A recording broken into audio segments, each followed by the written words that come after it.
몰입은 명확한 목표를 수반한 행동을 할 때 생기는 경향이 있다. 명확한 목표는 행동의 방향과 목적을 제시해주는 역할을 한다. 구체적인 목표 없이 몰입하는 건 극도로 어렵다. 목표가 초점을 맞출 수 있는 틀을 만들기 때문이다. 하루의 목표가 전혀 없다면 어디에 집중해야 할지 어떻게 알 수 있겠는가? 구체적인 목표는 몰입의 방아쇠를 당기는 필수적 요소다. 몰입을 연구하는 대표적인 학자인 스티븐 코틀러는 중요한 것은 지금 무엇을 하고 있는지 그리고 다음에 무엇을 할지 아는 것이다. 그래야 현재 주의를 계속 집중할 수 있다라고 말했다. 목표는 우리가 집중해야 할 틈을 만들어 거기서 벗어나지 않게 해준다.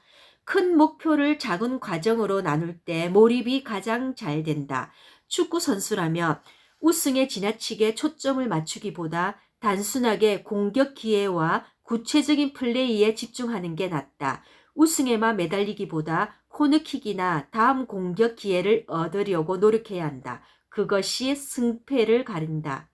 지금 당신 앞에 있는 공을 차는데 집중하라. 반복적으로 기회를 포착하라. 이러면 행동이 우승이라는 최종 목표에 도달해 승자가 되는 중요한 과정이다. 작가라면 책 한 권을 완성하는 데 초점을 맞추기보다 목표를 단순하게 만들어라. 그리고 챕터 한 장, 사파 하나, 한 페이지, 한 문단을 목표로 삼아라. 몰입 상태에 있으려면 한 번에 한 가지 목표에 집중해야 한다. 예를 들어 이메일을 확인하면서 대화를 해보라. 이때는 목표가 두 개여서 몰입할 수 없다. 인간에 대한 중요한 진리는 인간의 모든 행동은 목표 지향적이라는 사실이다. 이는 플랭클에게 궁극적이고 영원한 진리였다. 플랭클은 인간의 특징은 영원의 관점에서 미래를 기대해야만 살 수 있다. 이는 극심한 시련의 시기에는 구원을 의미한다. 라고 말했다. 인간의 모든 행동에는 목표가 있다. 하다못해 나의 아내가 아무 생각 없이 모자를 쓰는 행동에도 목표가 있다. 다는 아니어도 많은 목표는 환경이나 상황에 좌우된다. 따라서 행동과 목표, 생각에 더 적극적이고 능동적인 태도를 지녀야 한다. 그러면 더욱 지능적으로 행동하게 되며 자유로워질 것이다. 미래의 나에 대한 첫 번째 진실은 미래가 현재를 이끈다는 사실이다. 인간은 지능적이어서 자신이 추구하는 목표의 의도와 의식을 가지고 솔직하게 행동한다. 진실. 미래의 나는 예상과 다르다. 데니얼 길버트는 거의 20년 동안 미래의 나라는 개념을 연구해온 하버드 대학교의 심리학자다. 그는 2006년에 출간된 행복에 걸려 비틀거리다에서 사람들은 미래를 잘 상상하지 못한다는 자신의 연구 결과를 설명한다. 특히 어떻게 해야 행복해지는지 사람들은 잘 모른다고 말한다. 2014년 길버트는 미래의 나에 대한 심리학이라는 주제로 테드 강연을 했다. 길버트는 미래의 나와 관련해 사람들이 잘못된 생각을 보여주려고 독특한 방식을 사용한다. 그는 10년 전을 생각해보라. 현재 당신은 10년 전의 모습 그대로인가? 라는 질문으로 시작한다. 자신이 누구였는지, 삶이 어땠는지, 무엇에 집중을 했는지 생각하면서 사람들은 자신이 10년 전과 많이 달라졌다는 사실을 금방 깨닫는다. 관심사가 다르다. 관점, 가치관, 환경이 바뀌었다. 집중하는 일과 목표가 바뀌었다. 10년 전에는 중요했던 일이 지금은 더는 중요하지 않다. 길버트는 사람들에게 현재의 나와 과거의 나 사이의 차이점을 검토하게 해본 후 미래의 나를 생각해보라고 했다. 지금부터 10년 후 당신은 현재의 모습과 많이 다를 것이라고 생각하는가? 자신이 10년 전과 많이 달라졌다는 걸 알게 됐으면서도 사람들은 앞으로 10년 동안 자신이 조금만 달라질 거라고 생각했다. 이에 대해 길버트는 이렇게 설명한다. 모든 연령대에서 사람들은 앞으로 10년 동안 자신의 성격이 얼마나 변하게 될지 가소평가한다. 가치관이나 개성이 잘 변하지 않는 것처럼 성격도 쉽게 변하는 게 아니라고 생각한다. 사람들에게 좋아하는 것과 싫어하는 것, 기본적인 선호도를 물어보라. 예를 들어 가장 친한 친구의 이름, 좋아하는 휴가지, 자주 하는 취미, 즐겨 듣는 음악 등과 관련해 물어보라. 대부분이 많이 달라지지 않을 거라고 생각한다는 점을 알게 될 것이다. 18세의 청소년이든 50세의 중년이든 사람들은 변화를 비슷하게 예상한다.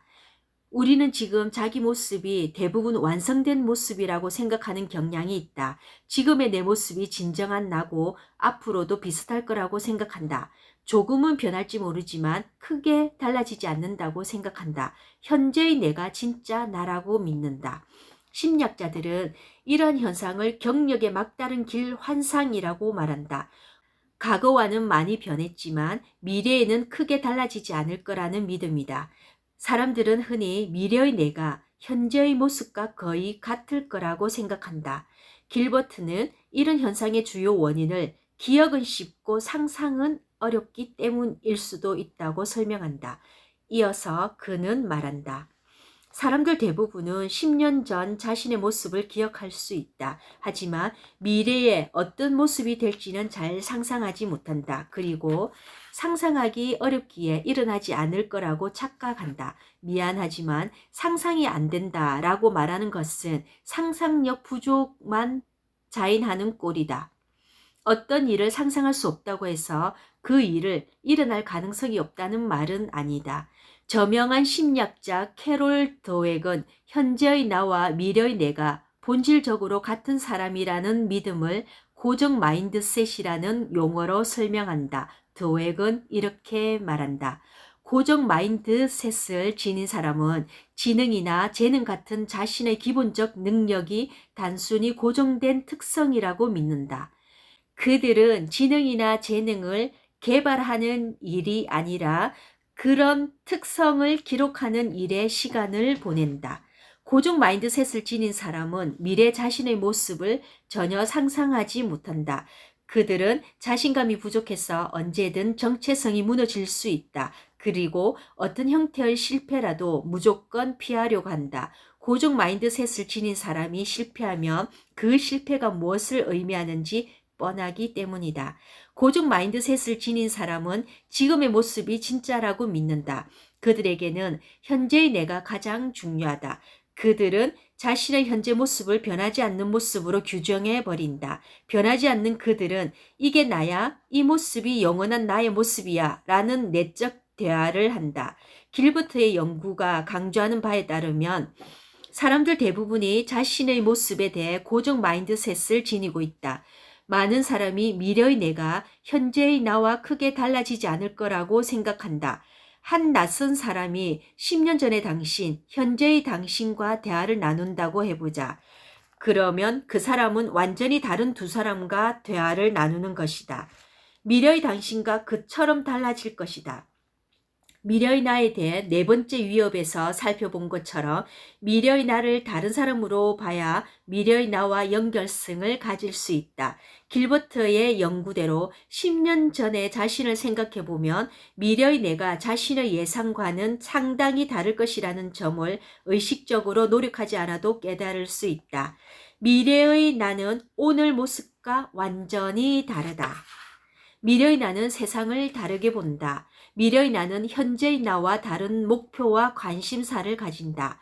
미래의 내가 처한 상황은 다르다. 미래의 나는 새로운 취미를 가진다. 미래의 나는 세상을 바라보는 관점마저 다르다. 미래의 나는 현재의 내가 이해할 수 없는 일을 배웠고 경험했다. 미래의 나를 다른 사람으로 보는 게 맞다. 그런 관점이 효과적으로 사는데도 중요하다. 미래의 나를 다른 사람으로 볼 때 현재의 사고 틀에 갇혀 독단적인 생각을 하는 것을 피할 수 있다. 그리고 현재의 나를 사랑하며 지금의 관점과 태도, 상황은 일시적이라는 점을 인식할 수 있다. 당신은 변화하고 발전할 것이다. 얼마나 설레고 자유를 주는 말인가. 미래의 당신이 달라질 수 있고 달라질 거라는 사실을 안다면 현재의 모습을 사랑할 수 있다. 그럴 때 자신에 대한 엄격함을 버리고 지금 당장 모든 답을 찾아야 한다는 생각을 피하게 된다. 자신의 현재 능력이나 가치를 꼭 증명해 보여야 할 필요도 없다. 현재의 나는 일시적이다. 이 진실을 알면 용기를 얻어 성장 마인드셋을 기를 수 있다. 성장 마인드셋을 지닌 사람은 자신을 증명하려고 노력하기보다 배우고 성장하는 일에 더 관심을 둔다. 성장 마인드셋은 정체성을 유연하게 만든다. 그래서 성장 마인드셋을 지닌 사람은 적극적으로 통찰력을 키우고 관점을 바꾼다. 그들은 사고방식과 판단, 가치관을 지속적으로 향상시킨다. 미래의 내가 달라질 거라는 전망이 있으면 현재의 나를 품위 있게 만들 힘이 생긴다. 실수도 할 수 있고 답을 다 몰라도 괜찮다. 다소 체계적이지 않고 혼란스러운 상황에 있어도 괜찮다. 상황은 바뀔 것이다. 특정한 변화나 결과를 얻는 데 전념하라. 그러면 그것을 얻을 것이다. 이 진실을 통해 나는 현재의 삶에 도움을 받는다. 나는 여러 가지 면에서 혼란스러운 상황에 빠져 있었다. 심지어 이 책을 쓰는 일도 상당히 오랜 시간 동안 재앙처럼 느껴졌다. 완성된 책을 상상할 수는 있지만 책을 만들어내는 현실은 어렵고 때로는 고통스러웠다. 아버지의 역할과 건강, 재정 설계 등 삶의 많은 영역에서 나는 여전히 혼란스럽다. 하지만 그가 알고 있는가? 나는 이런 상태가 매우 만족스럽다. 현재의 나와 지금의 상황이 일시적임을 알고 있기 때문이다. 지금부터 일주일 후 나는 상황을 다르게 볼 것이고 다른 지점에 있을 것이다. 나는 현재 갇히지 않았다. 당신도 그렇다. 당신이 그릴 궤도는 현재 위치보다 훨씬 더 멀리 뻗어나갈 것이다. 미래의 나에 대한 두 번째 진실은 미래의 나는 자신이 예상하는 모습과 매우 다르다는 사실이다. 미래의 나 상상 도구 자료를 활용해보라. 이 도구를 통해 현재의 내가 과거의 나와 얼마나 다른지 이해할 수 있을 것이다. 나아가 미래의 내가 10년 후에 얼마나 다를지도 예측할 수 있다. 아인슈타인은 상상력이 지식보다 더 중요하다라고 분명히 말했다. 미래의 내가 현재의 모습과 완전히 다를 거라고 상상하라. 그러면 지금 당장 완성된 존재가 돼야 한다거나 완벽해져야 한다는 부담감에서 벗어날 수 있다. 현재의 나는 일시적이고 순간적이다. 당신은 하루만 지나도 달라진다. 이 진실이 당신을 자유롭게 한다. 현재의 나에 대한 연민과 공감, 사랑을 키워라. 과거의 나와 미래의 나에 대해서도 그렇게 하라. 진실. 미래의 나는 피리 부는 사람이다. 응보의 대가라는 표현은 자신의 방종한 행위의 결과로 고통을 받는다는 의미다. 이 말의 가장 유력한 기원은 중세시대 하멜른의 피리 부는 사나이라는 전설이다. 하멜른에는 쥐떼가 들끓어 전염병이 퍼졌다. 피리 부는 사나이는 돈을 주면 쥐떼를 없애주겠다고 제안했다. 시민들은 그의 제안을 받아들였다. 사나이는 피리를 불어 쥐떼를 도시에서 몰아냈지만 시민들은 돈을 주지 않았다. 사나이는 그들에게 벌을 주려고 피리를 불어 시민들의 어린 자녀들을 유인했다. 그리고 아이들을 언덕에 영원히 가두었다. 이 우화의 요점은 무엇일까?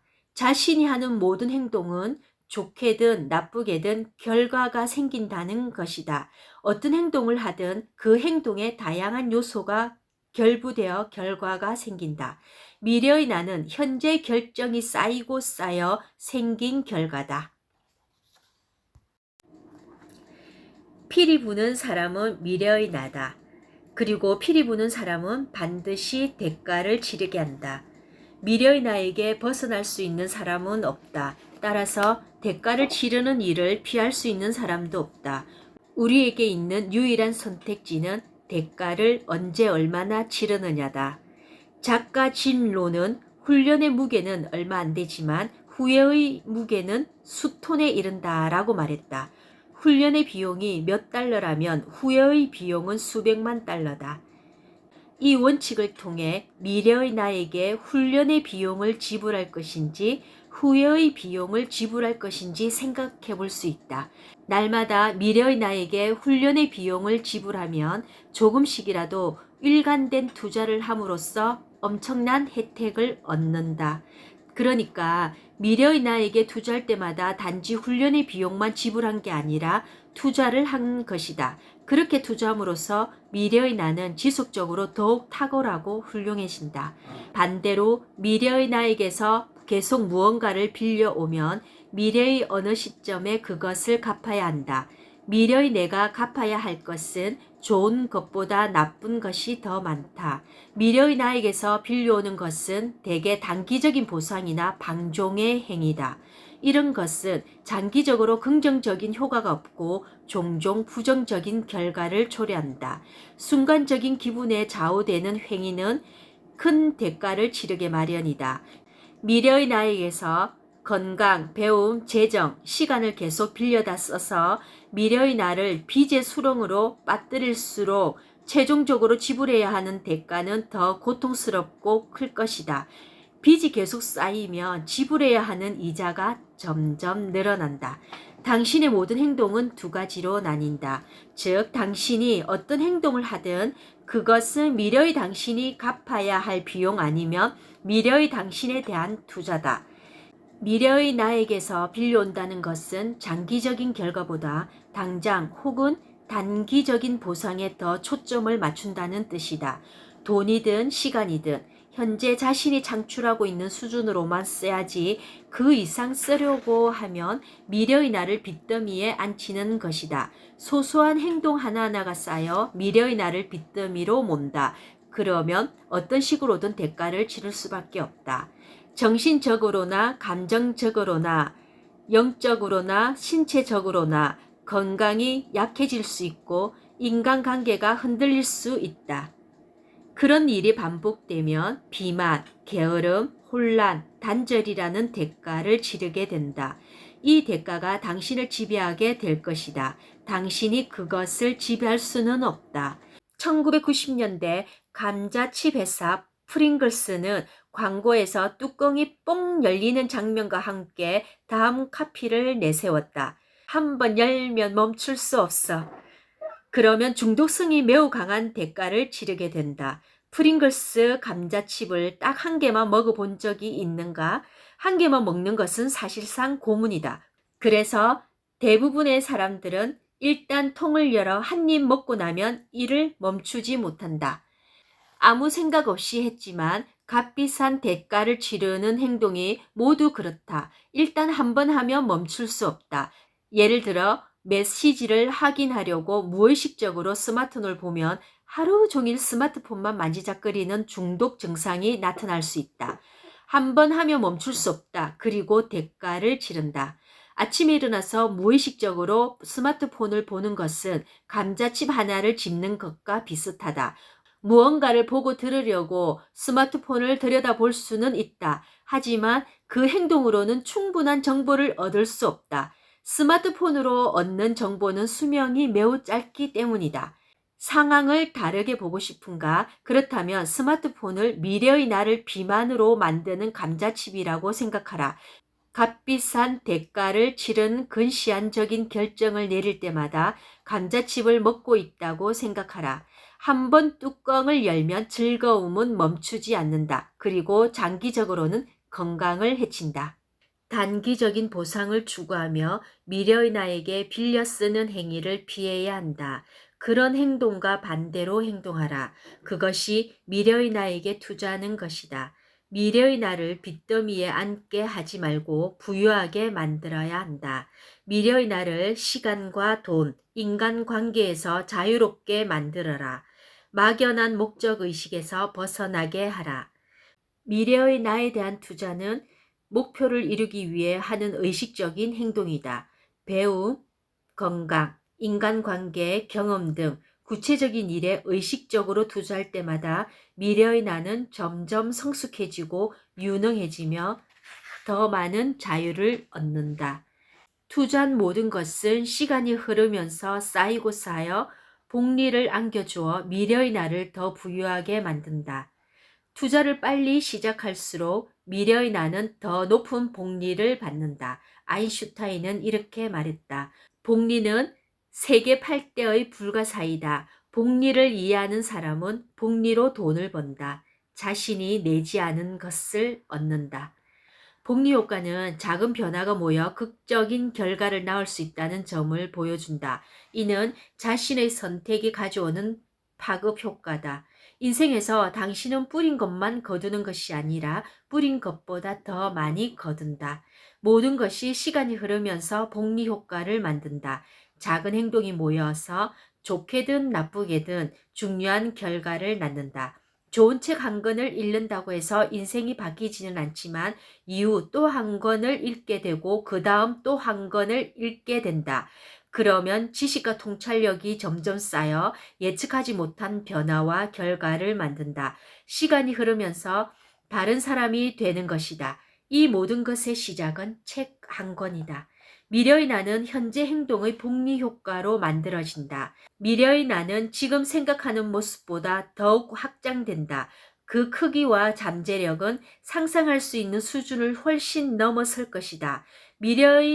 미래의 나의 잠재력을 깨달아야 한다. 그러면 현재의 나에 대한 가치를 즉시 높일 수 있다. 지금 1달러는 미래의 나에게 20달러, 50달러, 그 이상의 가치가 될 수 있다. 그리고 미래의 나는 그 돈을 투자해 500달러, 1000달러 그 이상을 벌어들일 수 있다. 지금 당신 주머니에 있는 돈의 가치가 갑자기 어마어마해 보이지 않는가? 지금 나의 손에 있는 씨앗이 미래의 나에게는 거대한 떡갈나무가 될 수 있다. 지금 머릿속에 떠오른 아이디어 하나가 미래의 세상을 바꾸는 회사나 움직임이 될 수 있다. 하지만 복리 효과에는 빠른 성장만 있는 게 아니다. 오늘 씨앗을 심으면 미래의 나는 나무 한 그루 이상의 것을 얻는다. 나무를 한 그루 심으면 현재의 내가 결코 예상하지 못하는 추가적인 혜택과 부산물을 얻는다. 아마 나무를 처음 한 그루 심고 나면 나무들이 지구를 살린다는 점을 깨닫게 될 것이다. 그러면 나무를 수천 그루 심게 되고 나무들이 자라서 과수원이 되고 숲이 된다. 과수원이 확장되면 미래의 나는 토지와 농업에 대해 배우고 농장은 해마다 수백만 명의 식량을 생산한다. 이 모든 게 처음에 씨앗 하나를 심었기 때문이다.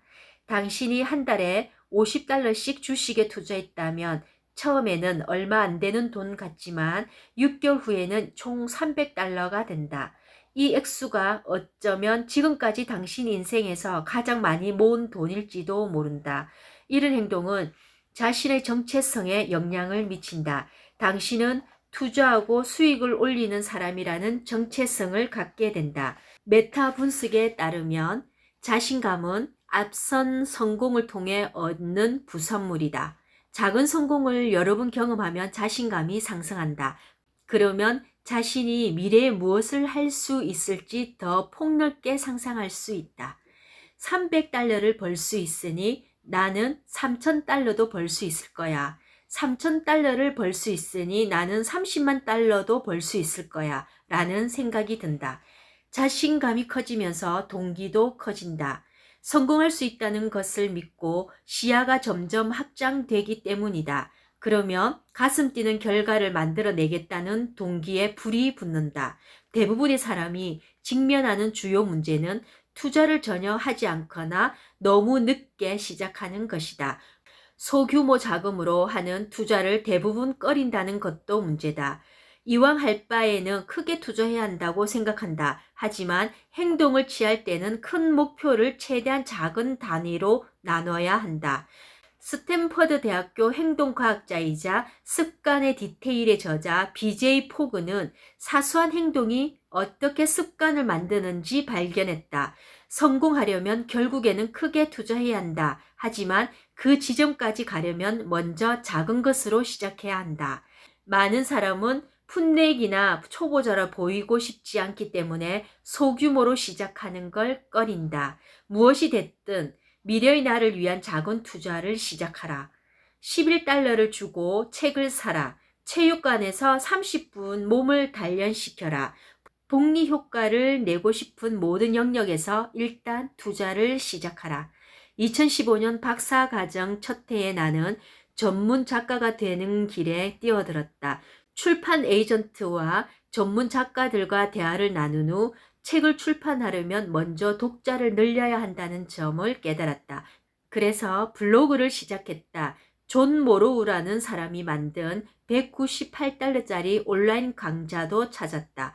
과거의 나에게는 이 정도로 비싼 투자를 한 적이 없어서 먼저 아내에게 허락을 받고 강좌를 구매했다. 그리고 눈에 띄는 제목을 정하는 방법과 글의 구조를 배웠다. 포브스나 사이칼러지 투데이 같은 플랫폼에 내 글을 올리는 방법도 알게 됐다.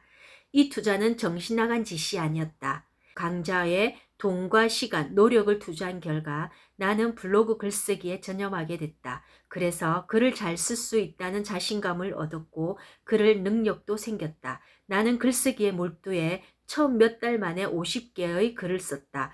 대부분 형편없는 글이었고 조회수도 많지 않았다. 하지만 배운 것을 꾸준하게 적용하고 의도적인 연습을 했다. 그 후 몇 달 지나지 않아 내 글이 입소문이 나기 시작해 2천만 건이 넘는 조회수를 기록했다. 작은 투자가 더 큰 투자로 이어진다. 투자를 하면 할수록 그러한 투자가 더 높은 복리를 가져다 준다. 투자하면 전념하게 되고 전념하면 결과를 얻는다. 투자야말로 비전과 목표를 적극적으로 더 크게 세우는 방법이다. 자신에게 투자할 때 더 큰 비전에 더욱 전념할 수 있다. 그러면 자신의 정체성도 동시에 변한다. 가장 전념하는 곳에 자신의 정체성이 있기 때문이다. 산업 및 조직 심리학에서 박사 과정을 밟는 동안 나는 초보 사업가와 성공한 사업가 사이에 어떤 차이점이 있는지 조사했다. 무슨 차이가 있었을까? 성공한 사람들은 초보 사업가에게 전념하는 사업가로 궤도로 바뀌는 전환점을 경험했을까? 그들에게 각오로 돌이킬 수 없는 어떤 지점이 있었을까? 만약에 그렇다면 그 지점 이후에는 무슨 일이 일어났을까? 내가 사업을 시작하는 데는 용기가 필요한가? 라는 주제의 논문에서 다룬 게 이런 질문들이었다. 나는 연구 결과 성공한 사업자에게는 돌이킬 수 없는 지점이 있었음을 증명했다. 초보 사업가조차도 미래 어느 시점에 자신이 그 지점이 지날 거라고 믿고 있었다. 하지만 월급 받는 신분에 안주하고 있으면 그 지점에 도달하지 않았다. 돌이킬 수 없는 지점은 사업가가 되겠다는 목표에 100% 전념하는 순간 나타났다. 그것은 정체성의 전환이었다. 그 결정적인 순간은 대개 사업에 재정적 투자를 할 때 시작됐다. 돌이킬 수 없는 지점을 말하면서 내가 가장 즐겨 사용하는 사례는 고등학생 사업가에 관한 이야기다. 그는 친구와 함께 신발 유통 사업을 시작했다. 평생 모은 돈 약 1만 달러를 투자한 사업이었다. 그들은 성공할 수 있을지 두려웠다. 화물 트럭이 그의 집에 배달해 놓은 신발이 산더미처럼 쌓였다. 그는 이제 돌이킬 수 없다는 사실을 알았다. 그러자 그의 정체성이 즉시 바뀌었다. 그는 사업가로 성공하겠다는 목표에 집중했고 이렇게 말했다. 맞아요. 우리는 모든 돈을 신발에 쏟아부었어요. 성공이냐 실패냐 둘 중 하나였죠. 죽을 각오로 해야 한다는 것을 알았기 때문에 몹시 두려웠습니다. 신발을 팔아야 했어요. 돌이킬 수 없었죠. 신발을 그냥 치워버리고 돈을 받을 수는 없는 노릇이었으니까요. 나는 앞으로 나아가야 했습니다. 나는 그에게 그 순간 이후에 달라진 게 있는가라고 물었다.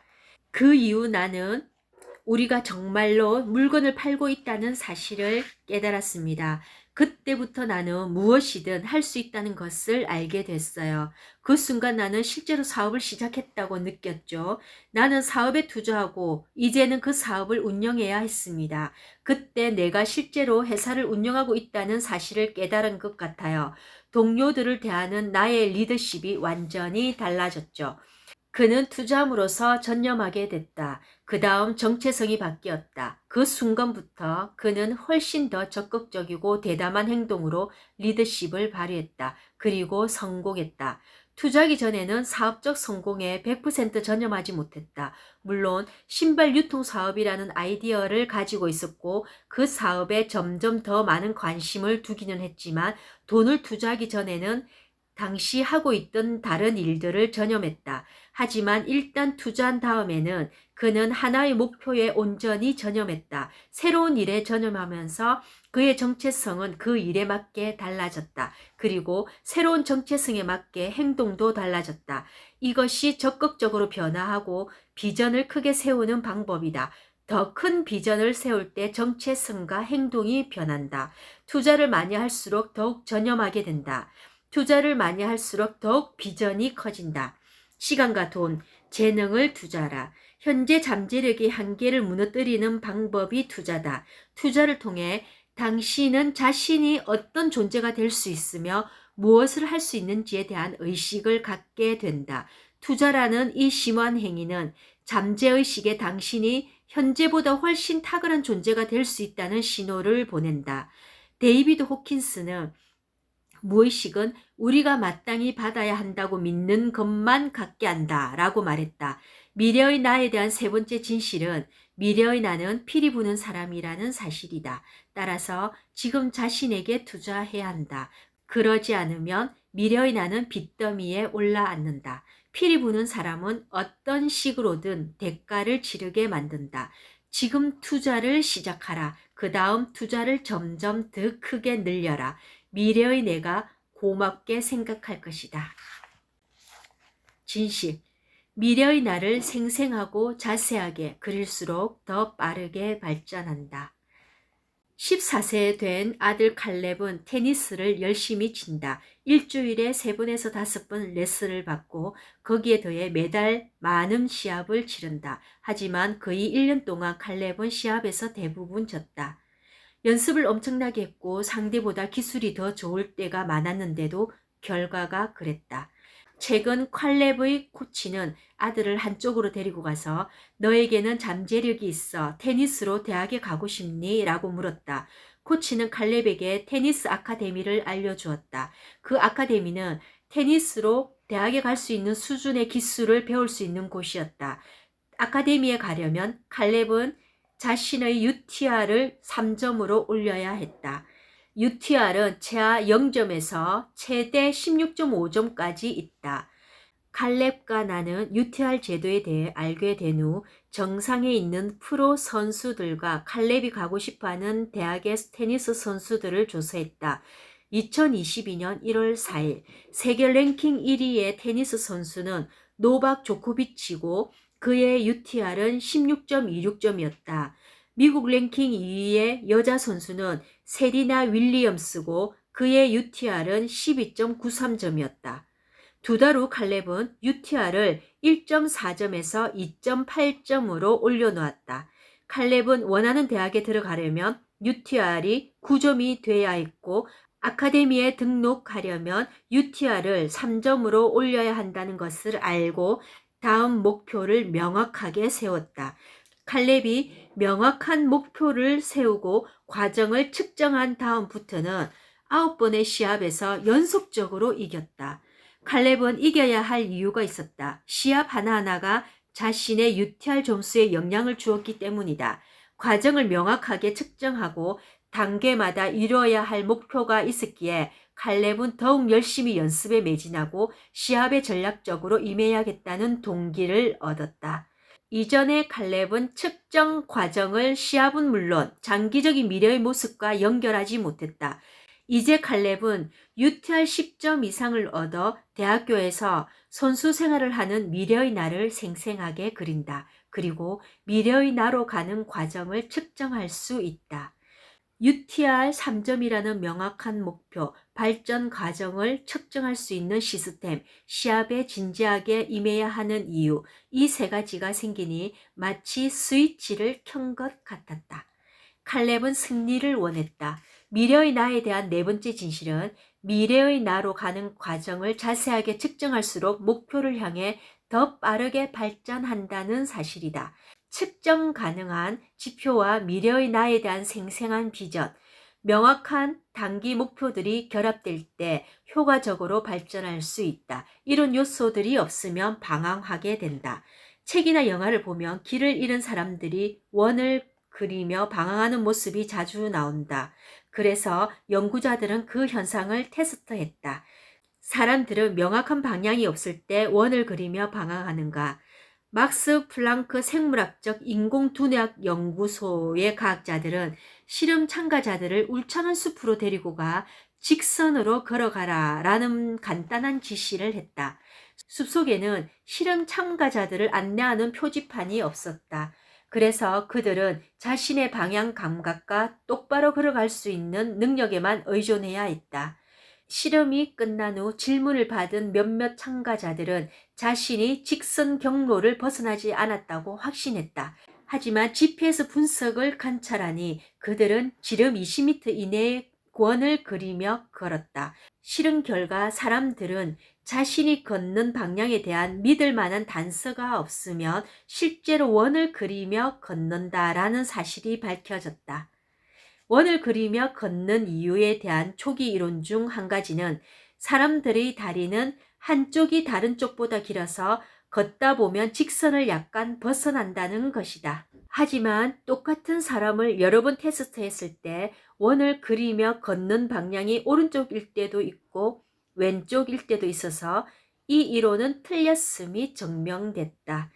원을 그리며 걷는 것은 다리 길이 때문이 아니었다. 연구자들의 설명대로 어느 쪽이 직선인지에 대한 불확실성이 커졌기 때문에 원을 그리며 걸었다. 연구자들은 어디가 직선인지 명확하게 모르면 자신이 직선으로 걷고 있다고 생각해도 원을 그리며 방황하게 된다는 결론을 내렸다. 인생도 그렇다. 명확한 목표와 목표를 이루는 과정을 측정할 방법이 없다면 원을 그리며 방황하게 될 것이다. 미래의 나를 더 생생하게 자세하게 그리며 측정 가능한 단계를 밟을수록 더 수월하게 미래의 내가 될 수 있다. 일본의 스케이트보드 선수 호리고메 유토는 미래의 나를 자세하게 그리며 측정 가능한 단계를 밟아 성공한 대표적인 사례다. 2017년에서 2021년에 유토는 평범한 프로스케이트 선수에서 세계 최고의 스케이트 선수가 되었다. 유토는 2010년 11세 때 스케이트보드를 본격적으로 시작했다. 2013년 그는 일본의 정상급 스케이트보드 선수로 명성을 얻었다. 하지만 유토는 일본의 스케이트보드 수준이 미국에 뒤진다는 것을 알고 있었다. 그래서 2014년 15세 때 미국 스케이트보드 시합에 출전했다. 17세에는 스케이트보드의 세계적인 메카인 캘리포니아로 갔다. 그는 프로 스케이트보드 선수가 되겠다는 꿈을 이루기 위해 가족을 떠났다. 큰 대회에 여러 번 출전했지만 1년이 지나도록 그는 우승 근처에도 가지 못했다. 유토는 자신의 성적이 왜 지지부진한지 생각했다. 그리고 자신이 사용하는 기술이 미국 선수들과 별 차이가 없다는 것을 깨달았다. 자신만의 독특한 기술이 없었던 것이다. 유토는 스케이트보드의 기본 기술을 완벽하게 마스터해서 정확도와 일관성을 과거 어느 선수도 도달하지 못한 수준으로 끌어올리겠다고 결심했다. 유토는 자신만의 스타일을 만들었고 시합에서 누구도 선보이지 않은 기술을 개발했다. 파블로 피카소는 프로처럼 기술을 배워라. 그래야 예술가처럼 그것을 깨부술 수 있다. 라고 말했다.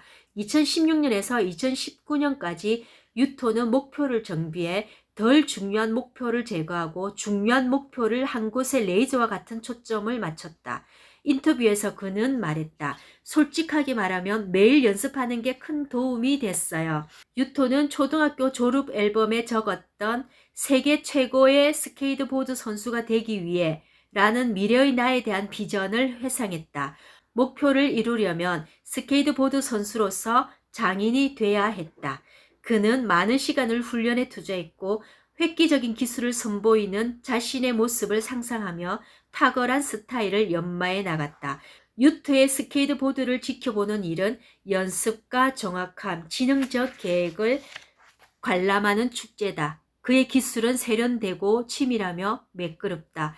몇 년 동안 극도의 집중력을 쏟아부으며 계획적으로 연습하면서 유토는 시합에도 계속 출전했다. 그는 우승을 하기 시작했고 무명의 스케이트보드 선수에서 세계적인 유명인이 되었다.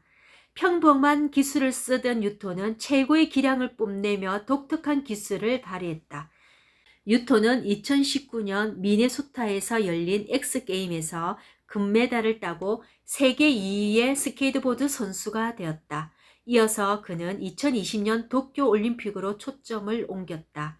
2020년 올림픽에서 처음으로 스케이트보드가 올림픽 종목에 포함됐다. 하지만 코로나 팬데믹 때문에 올림픽이 2021년으로 연기됐다. 유토는 늘어난 시간을 활용해 훈련하고 새로운 기술을 개발했다. 2021년 7월 올림픽이 시작되자 유토는 전 세계 스케이트보드 팬의 이목을 집중시켰다. 유토는 미국 스케이트보드 선수 나이자 휴스턴에 뒤진 랭킹 2위였는데도 경기가 시작됐을 때 휴스턴을 능가하는 경기를 펼쳤다. 유토의 활주는 조금도 흔들리지 않고 일관성을 유지했다. 그의 기술은 다른 선수들보다 10년은 앞선 것처럼 보였고 그의 스타일은 정확했다. 유토는 우승했고 조국의 금메달을 안겨준 영웅이 됐다.